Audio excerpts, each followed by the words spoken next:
Hello, this is Geoff Volker with In-Depth Studies. Today we're in the book of Ezra, chapter 9, verse 12.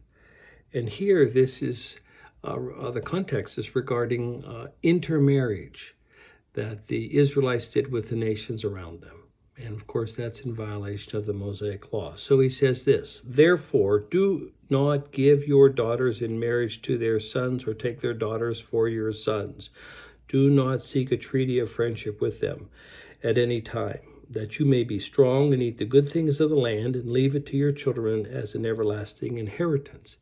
Now, the point we want to look at here is that Israelites were not allowed to intermarry with the Gentile nations or the folks in Canaan. They weren't allowed to do that. And in Ephesians chapter 2, it describes the Mosaic law as a wall of hostility because, example, this particular Mosaic law that doesn't allow Israelites to marry non-Israelites keeps them separate. Now, in the New Covenant era, of course, the Mosaic law is gone. We're under the law of Christ, and now believers are only allowed to marry other believers. And this is 1 Corinthians chapter 7.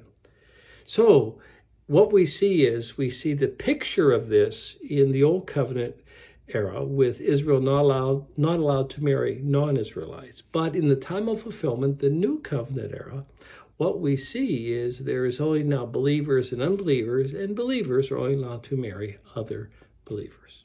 So if this is helpful, check out more of Geoff's thoughts on YouTube, and there you can subscribe. Thanks.